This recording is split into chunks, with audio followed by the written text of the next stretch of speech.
kita masih lagi ingin membicarakan berkenaan dengan pakej bantuan permai bernilai 15 bilion ringgit yang diumumkan Perdana Menteri Tan Sri Muhyiddin Yassin semalam. Dan dalam pakej permai turut dinyatakan pelanjutan moratorium bayaran balik pinjaman antaranya bagi pinjaman pelajaran MARA dan juga pengeluaran KWSP ISINA. Dan untuk mengulas lanjut bersama di Thailand ketika ini, Profesor Maida Dr. Abu Sufyan Yaakob, pensyarah Putra Business School, Universiti Putra Malaysia UPM. Assalamualaikum, Prof. Waalaikumsalam warahmatullahi wabarakatuh. Prof, pertama sekali kita nak lihat kepada pengeluaran ISINA, satu pengeluaran yang pastinya ditunggu-tunggu. Ramai yang mengharapkan bahawa pengeluaran tanpa syarat, tapi sebaliknya ISINA ni ataupun KWSP umum pembayaran interim sebanyak RM1,000. Adakah ini satu langkah yang tepat?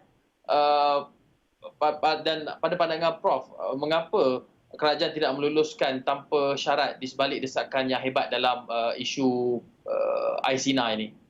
Okey. Pertama sekali terima kasih ya Aswani kerana menjemput saya.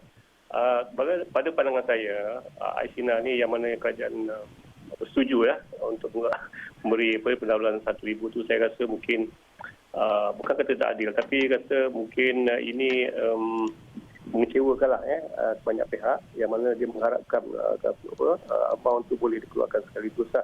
Tapi pada dasarnya baguslah mana kerajaan dah membenarkan pengeluaran tu. Tapi saya ingin menyuruhlah pada kerajaan semua untuk menimbang semula lah permohonan pemegang akaun ataupun pencarum akaun KWSP ni untuk dibenarkan untuk mengeluarkan lebih banyak lagi. Pasal kalau kita tengok pada masa sekarang RM1,000 tu macam satu amount yang agak kecil lah. Jika dia nak buat satu kata contohnya lah kalau dia nak mulakan kata perniagaan makro secara kecil-kecilan kan, mungkin RM1,000 tu tidak cukup lah sebagai modal lah. Jadi kalau boleh biar kerajaan keluarkan benarkan pengeluaran yang lebih banyak lagi lah. Dan bagaimanapun itu satu permulaan yang baik dan minta kerajaan untuk mempertimbangkan semula lah supaya amount lebih banyak dibenarkan. Prof, keduanya kita lihat kepada pelepasan cukai. Tapi pelepasan cukai yang diumumkan semalam adalah pelepasan cukai telefon bimbit dan pengecualian cukai-cukai kenderaan ini. Adakah ikat ini bersasar dan siapa sebenarnya akan dapat manfaat daripada cukai telefon bimbit, laptop dan sebagainya ini? Okey, kalau yang kita kata gadget-gadget lah selain daripada macam kereta tu bukan gadget lah Jadi macam gadget macam telefon, laptop tu sebenarnya dia memberi kesan kepada pengguna yang kebanyakan lah public rakyat biasa lah. Pasal sekarang kita tahu bahawa dalam keadaan sekarang ni contohnya dalam PNP pembelajaran dan pembelajaran tu kita banyak menggunakan gadget seperti laptop kan, kita gunakan internet access, sama ada kita gunakan laptop ataupun handphone kan. Jadi yang itu memang beri kesan yang langsung lah kepada pengguna-pengguna ataupun rakyat biasa lah. Dan ini ada satu langkah yang baik pasal kita tidak tahu berapa lama kita akan berada dalam keadaan di mana kita memerlukan pembelajaran ni secara online secara maya. Dan sekiranya pun benda ni macam katalah dia mengambil masa dalam beberapa bulan akan datang, tapi selepas pada tu ia tetap berguna kepada pelajar pasal sekarang pelajar dan ibu bapa juga telah belajar cara mengguna nak optimiskan penggunaan gadget-gadget ni. Jadi bagi saya yang ini ada satu langkah yang wajar lah. Maknanya ia memberi kesan. Kalau boleh kita dapat kurangkan lagi harga-harga gadgetnya yang mana dia mampu milik lah. Terutamanya untuk golongan B40 ni, B40 ni.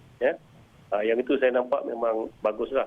Dan kalau boleh satu lagi seiring dengan gadget-gadget ni supaya akses untuk mendapatkan internet ni dapat dipenuhi lah ataupun dapat dicapai di mana juga di Malaysia ni.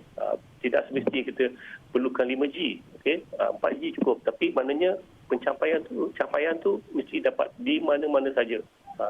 Sama ada di bandar ataupun di luar bandar ataupun pedalaman sikit. Jadi yang itu kita perlu.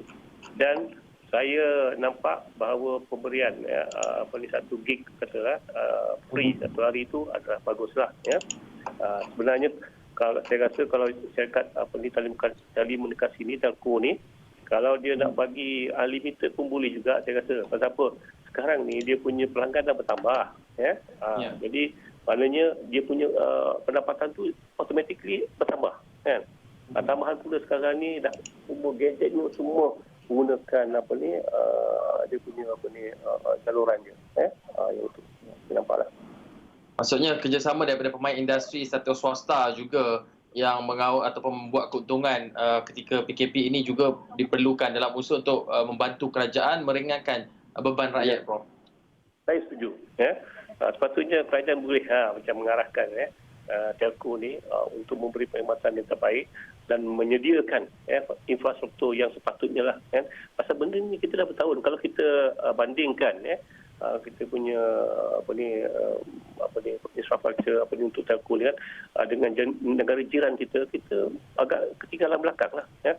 Padahal kita ni sebenarnya mempunyai kepakaran teknologi yang sedia ada dan juga sumber kewangan untuk menyediakan.